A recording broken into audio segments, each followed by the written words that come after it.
오늘 함께 나눌 말씀의 제목은 딱 죽을 것 같을 때 부르는 노래입니다. 오늘 이 시편 59편에 대한 이 설명을 보시면 다윗의 믹담이라고 있거든요. 다윗의 믹담은 이 뼈에 새긴다는 뜻입니다. 그러니까 다윗이 교훈을 주기 위해서 내가 살아보니까 이렇더라. 교훈을 주기 위해서 쓴 시라는 뜻입니다. 믹담이라는 말은. 그 다음에 또 뭐라고 돼 있죠? 인도자를 따라 알다스엣에 맞춘 노래 이렇게 돼 있죠. 이 알다스엣이라는 이 표현이 생소하지 않을 거예요. 왜냐하면 57편에도 나왔고 어제 58편에도 나왔고 오늘 59편에도 나오고 있고요. 또 이게 75편에 한 번 더 나옵니다. 알다스엣에 맞춘 노래. 그래서 이 알다스엣이 뭐냐? 이게 알토스헷, 원어가 그런 건데 이게 뭐냐면 나를 멸하지 않게 하소서라는 뜻입니다. 나를 망하지 않게 하소서라는 것이 이제 알토스헷, 알다스헷 뭐 이렇게 오늘 본문에서는 이렇게 이야기하고 있습니다.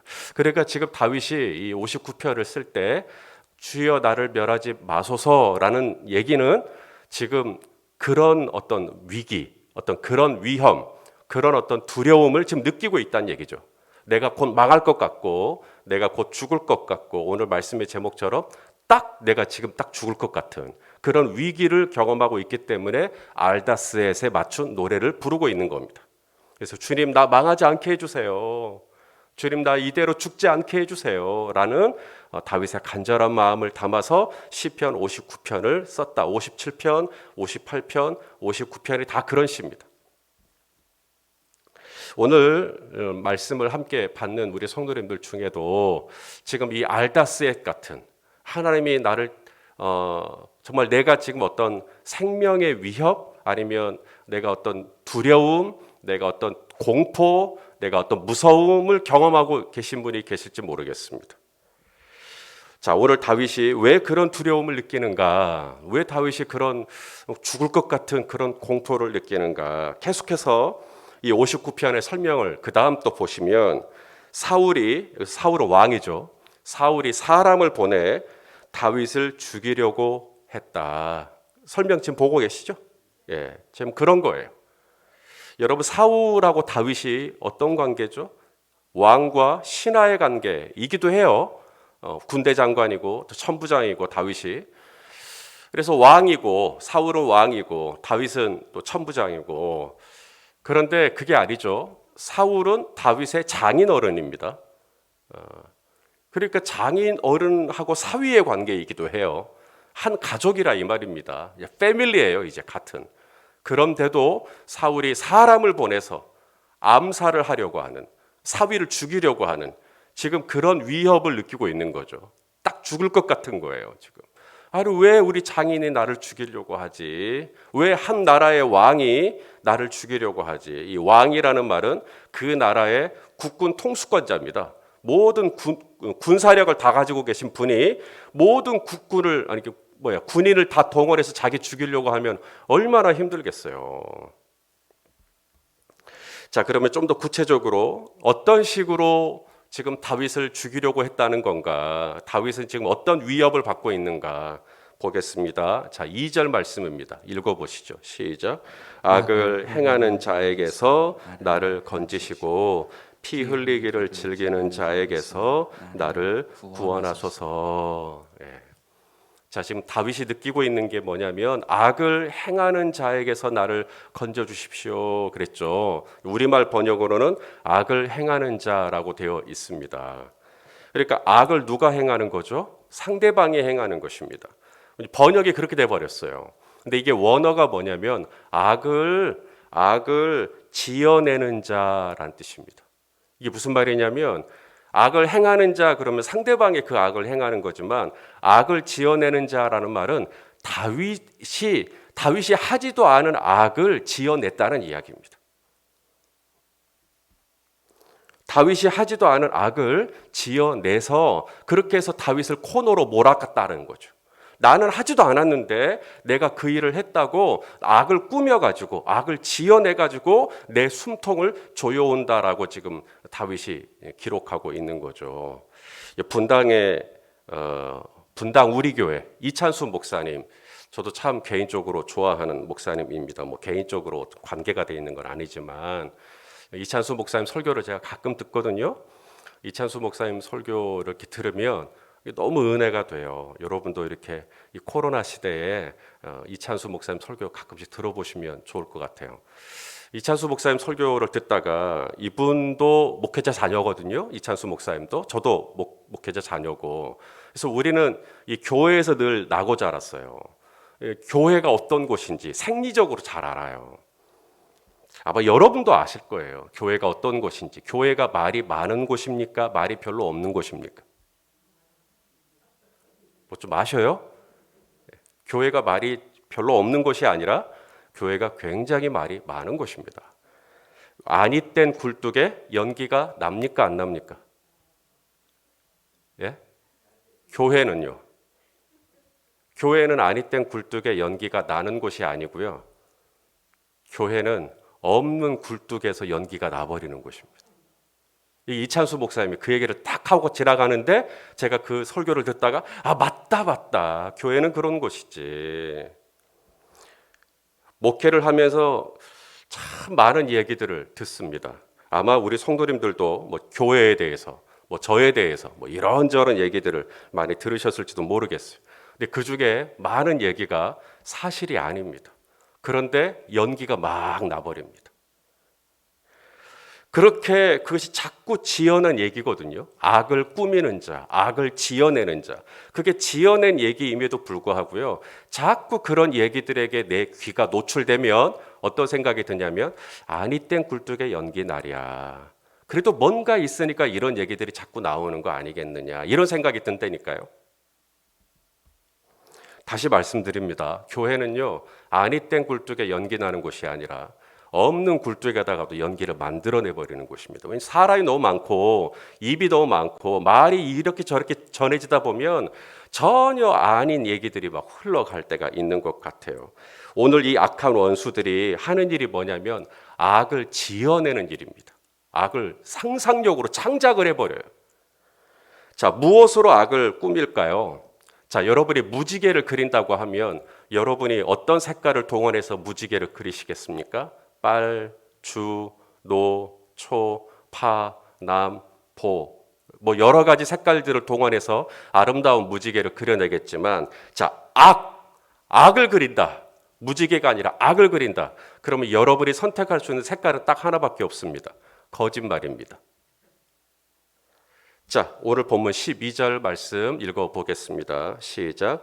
그들의 입술의 말은 곧 그들의 입의 죄라. 그들이 말하는 저주와 거짓말로 말미암아 그들이 그 교만한 중에서 사로잡히게 하소서. 자, 그들이 어떤 사람들이라고요? 입으로 뭘 지어요? 입으로 죄를 짓는 사람들이라는 거예요. 입으로 어떻게 죄를 지을까요? 입에서 뭐가 나와요? 저주와 거짓말. 그런 거짓말을 자꾸 듣다 보면, 야, 어떻게 사람이 저런 거짓말을 저렇게 아무렇지도 않게 할 수가 있지? 이런 생각을 하게 될 때가 한두 번이 아닙니다. 우리 예수님도 어떻게 십자가에 못 박혔죠? 진실이 예수님을 못 박았나요? 거짓이 예수님을 못 박았나요? 대제사장들, 이 종교 지도자들 중에서도 이 대제사장들이 거짓 증인을 삽니다. 돈으로 매수해가지고, 야, 너 예수님이 하지도 않았는데 그 말 했다고 네가 퍼뜨려. 너 이거 네가 봤다고 퍼뜨려. 거짓 증거를 조작합니다. 증거를 조작하고 거짓 증인을 해서 사람들을 선동하거든요. 그래서 예수님 십자가에 못 박혀 돌아가십니다. 그렇게 예수님이 끝내는 로마의 가장 큰 그 사형법이죠.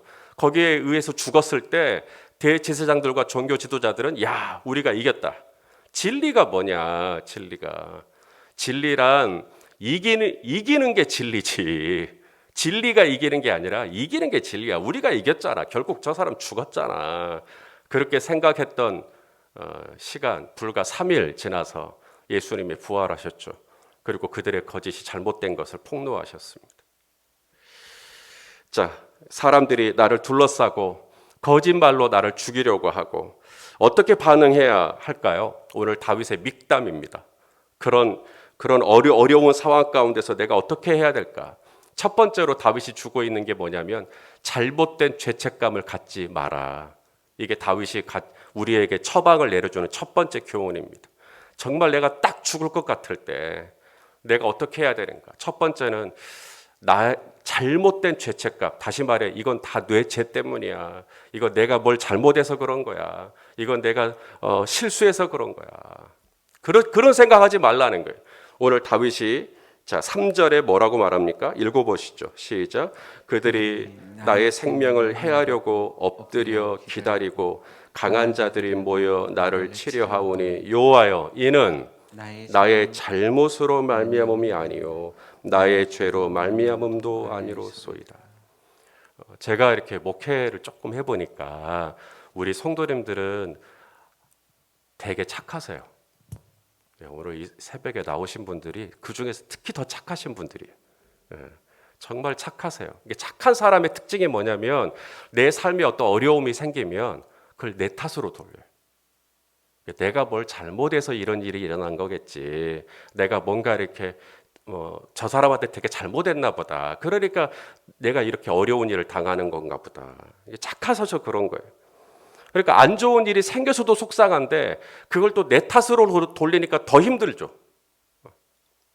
오늘 다윗이 우리에게 믹담을 줍니다. 그러지 말라는 거예요. 그렇게 생각하지 말라는 거예요. 악한 원수들이 내가 하지도 않은 악을 꾸미고 지어내고 저주와 거짓말로 나를 고통스럽게 해도 그것은 그들의 문제인 것이지 그것이 나 때문에 생긴 일이 아니다 라고 생각을 하라는 거예요. 오늘 다윗이. 절대로 내 자신을 더 괴롭히지 말라는 거예요. 그 다음 두 번째 다윗이 우리에게 주는 교훈입니다. 어제도 반복했고 오늘도 반복하는 거지만 이런 어려운 일이 생겼을 때 우리가 할 수 있는 일은 하나님께 맡기고 기도하는 거예요. 예, 아멘입니다. 자, 우리 4절 말씀 읽어보겠습니다. 시작. 내가 허물이 없으나 그들이 달려와서 스스로 준비하오니 주여 나를 도우시기 위하여 깨어 살펴 주소서. 다윗이 누구를 부르죠? 주여. 주여. 우리가 그런 어려운 일을 겪을 때 우리가 할 수 있는 일은 많이 없어요. 주여밖에 없어요. 주여. 주여 나를 좀 도와주십시오. 자, 우리 8절과 9절도 너무나 간절한 다윗의 기도가 담겨 있거든요. 자, 읽어봅시다. 시작. 여호와여 주께서 그들을 비웃으시며 모든 나라들을 조롱하시리이다. 하나님은 나의 요새이시니 그의 힘으로 말미암아 내가 주를 바라리이다. 예, 우리가 그런 어렵고 힘들고 참 답답하고 왜 이런 일이 내게 일어났을까 싶고 그럴 때 우리가 할 수 있는 일은 뭘까? 원망하고 누군가를 탓하고 누군가를 비난하고 나도 맞대어 욕하고 그거 아니라는 거예요. 다윗은 그러지 말라는 거예요. 사울이 나에게 단창을 던졌을 때 다윗도 단창을 들 수 있죠. 여러분 다윗이 단창을 들었다면 무슨 일이 일어날까요? 물맷돌 한 방에 골리앗을 쓰러뜨려 버린 사람인데 아마 명중률이 사울보다 더 뛰어나서 한 방 던지면 끝나는 거겠죠. 근데 다윗은 내가 그런 일을 당했을 때 어떻게 하냐면 주여 내가 어떻게 하리이까. 그 다음 8절 9절에도 보니까 여호와여 내가 여호와를 바라리이다. 내가 하나님을 바라리이다. 저도 목회를 할 때 제 주변에 선배 목사님들이 계셔요. 노회에도 계시고 시찰에도 계시고 제가 힘들고 어려운 일이 있을 때 또 답답한 어떤 목회적인 문제를 만나면 저도 선배 목사님께 전화를 해요. 목사님 제가 이런 일을 겪었는데 이럴 땐 제가 어떻게 해야 합니까? 선배 목사님께서 혹시 이런 일을 겪었을 때 어떻게 하셨습니까? 제가 그렇게 조언을 구할 수 있겠죠?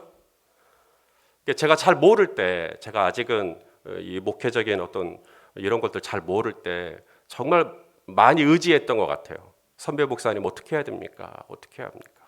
근데 요즘엔 잘 안 해요. 왜냐하면 그때는 제가 좀 위로가 좀 필요했고, 그때는 좀 제가 좀 격려가 필요해서. 근데 뭐 누가 해줄 수 있는 건 상황은 아니니까 선배 목사님들께 전화하고 하소연하고, 그럼 선배 목사님이 자네 잘하고 있으니까 걱정하지 마소, 이런 말이라도 한 마디 듣고 싶어가지고. 근데 지금은 그렇게 안 합니다. 왜냐하면 이분들이 이제 저를 이제 뭐라고 격려를 하거든요. 그런데 전화를 딱 끊고 나면 그 위로와 격려가 그렇게 제 마음을 충만하게 채우지 못해요. 그걸 제가 예민하게 느끼겠더라고요. 그러면 어떻게 해야 되나? 결국은 선배 목사님들께 갈 게 아니라 주여, 이것밖에 없어요. 그렇게 힘들고 답답한 일이 있으면 그냥 바로 엎드리는 거예요. 그냥 바로 거기서 기도하기 시작하는 거예요. 그것밖에 없어요. 그랬을 때 오늘 다윗이 뭐라고 기도하죠? 하나님은 나의 요새이십니다. 하나님은 나의 힘이십니다. 하나님, 제가 하나님만 바라겠습니다. 제가 하나님만 의지하겠습니다. 제가 하나님만 찾겠습니다. 그랬을 때 정말 딱 죽을 것 같은 그 절벽 아래에서 내가 주야 하고 주님의 이름을 부를 때, 그때 주께서 우리에게 세상에 줄 수 없는 위로와 평강과 격려를 주실 줄로 믿습니다. 그렇게 살아내 봐야 돼요. 그렇게 살아내 봐야 또 믹담이 뭐냐면 그걸 경험해 본 거거든요.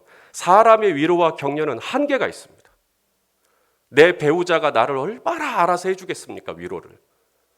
저도 뭐 제 아내가 있습니다만은 정말 하나님이 기도할 때 내게 주시는 위로가 가장 정확하고 가장 충만해요. 그걸 통과를 해내야 내가 또 이런 딱 죽을 것 같은 상황 속에서 또 기도할 힘이 나는 거예요. 내가 한번 사람에게서 위로받고 사람에게서 격려받는 힘으로 살 것 같으면 계속 사람 찾게 돼 있습니다. 언제까지 사람 찾아다니겠습니까? 결국은 나를 온전히 만족시킬 수 있는 인생은 이 땅에 없습니다. 결국은 오늘 다윗이 믹담, 우리에게 남겨준 교훈처럼 결국 기도해야 돼요. 하나님 앞에 또 나아가야 합니다. 마지막입니다. 내가 이런 어려운 상황 가운데 부딪혔을 때 어떻게 해야 되는가? 사실 이게 제일 힘든 건데요. 하나님 찬양하는 겁니다. 이게 제일 힘든 거예요. 기도는 하거든요. 주야 하면서 탄식하면서 기도는 어떻게 해요? 그런데 그렇게 힘들고 어려운데 찬양은 잘 안 나와요. 그런데 오늘 다윗은요, 내가 여기 주의 힘을 노래하겠다. 주의 힘을. 근데 오늘 김현지 목사님이 성경을 읽을 때 제대로 원어적으로 읽으셨어요. 내가 주님이 주신 힘으로 노래하겠다. 내 힘으로 노래하는 게 아니라 주님이 주시는 힘으로 노래하겠다. 이게 원어적으로 그래요.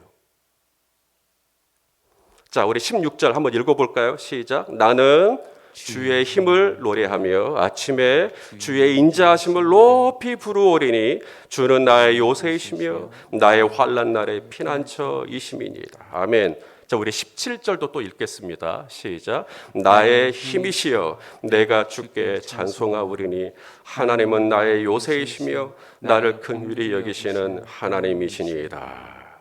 아멘. 성도 여러분, 제가 매주일 찬양인도 하잖아요. 그죠? 제가 주일에 찬양인도를 하죠. 이번 주에도 첫 찬양이 뭐였는지 기억하세요?